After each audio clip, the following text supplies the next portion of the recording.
Assalamu alaikum. In this video we will discuss ketamine as an intravenous anesthetic agent. It causes इसकी एक property है dissociative anaesthesia. What is dissociative anaesthesia? ऐसा anaesthesia जो आप anaesthetic agent देने के बाद पेशेंट की एक स्पेसिफिक स्टेट डेवलप होती है जिसमें उसकी आंखें खुली होती हैं और साथ में उसकी एक निस्टैग्मिक गेज होती है.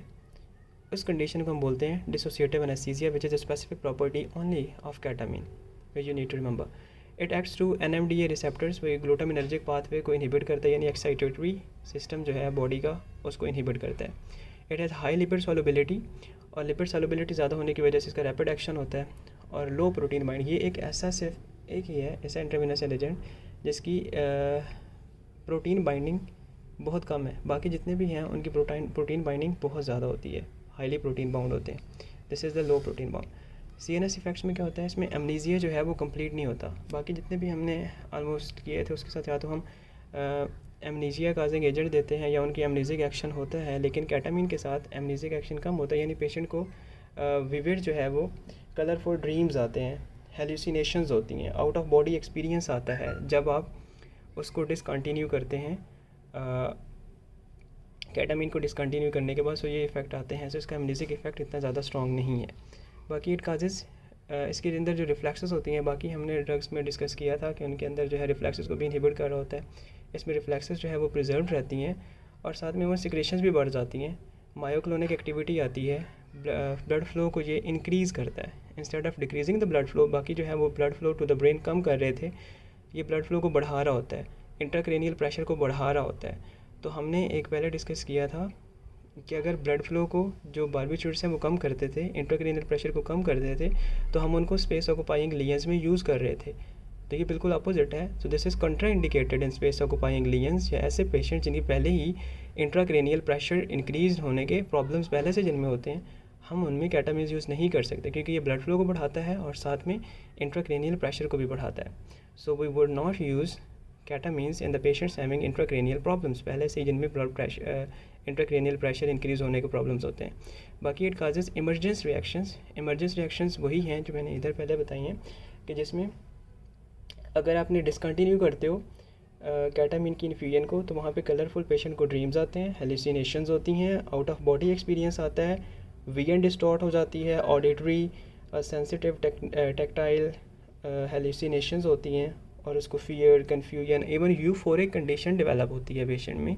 अब यहाँ पे एक बायोएथिकल क्वेश्चन ये है कि आप अगर पूछ लें कि बायोएथिक्स के लिहाज से केटामीन में क्या है, so it is drug of abuse. Patient को क्योंकि यूफोरिक इफ़ेक्ट्स आते हैं डिसकंटिन्यूएशन के बाद, तो इट कैन बी एब्यूज्ड. उसके बाद रेस्पिरेटरी में it causes depression of respiration. Response to hypercapnia is preserved. बाकी मैंने पहले प्रोपोफॉल में बताया था कि अगर हाइपर कैपनिया हो भी जाता है तो उसमें हाइपर वेंटिलेशन नहीं होती, लेकिन अगर यहाँ पे हाइपर कैपनिया या कार्बन डाइऑक्साइड के लेवल बढ़ रहे होते हैं तो हाइपर वेंटिलेशन डेवलप होती है.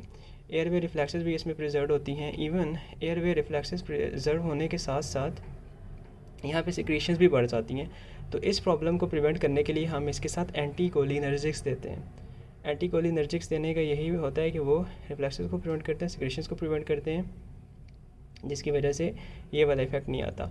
और ये रिलैक्स करती है स्मूथ मसल्स ऑफ द. तो इसीलिए इसका जो कि रिलैक्सिंग इफेक्ट है on the bronchial smooth muscles, we can use it in the reactive airways problem. ऐसे जिनके अंदर पहले से पेशेंट में ब्रोंको कंस्ट्रिक्शन हो रही होती है या फिर उनको रिएक्टिव एयरवे है, we can use ketamine for the prevention of that because it causes the relaxation of the smooth muscles as well.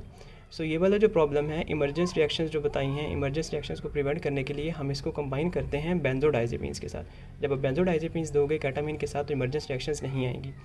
अब क्लिनिकल यूज़ में होता है इसका प्रोफाउंड एनाल्जेसिया होता है. प्रोफाउंड एनाल्जेसिक इफेक्ट के साथ साथ it causes the stimulation of sympathetic nervous system. Sympathetic nervous system को स्टिमुलेट करता है. साथ में ब्रोंकोडाइलेटरी इफेक्ट इसका एक है. उसके अलावा मिनिमल रेस्पिरेटरी डिप्रेशन है. That's why it can be used an alternative to the other intravenous agents.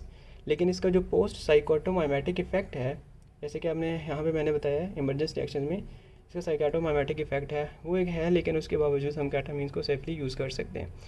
CVS के इफेक्ट इसमें नहीं बताए. सिंपैथेटिक स्टिमुलेशन होती है, तो बाकियों के बिल्कुल अपोजिट ये सिंपैथेटिक स्टिमुलेशन करेगा, जिसकी वजह से हार्ट रेट बढ़ जाएगा, ब्लड प्रेशर बढ़ जाएगा और ये सारी चीज़ें बाकियों के अपोजिट आ रही हैं। तो इसको प्रिवेंट करने के लिए हम साथ ओपियोइड्स जो है उसका कम्बिनेशन दे देते हैं, जिसकी वजह से ये वाला इफ़ेक्ट जो है, इसका अनडिज़ायरेबल इफ़ेक्ट ये भी नहीं आता। So this is all about ketamine you need to know. Thank you.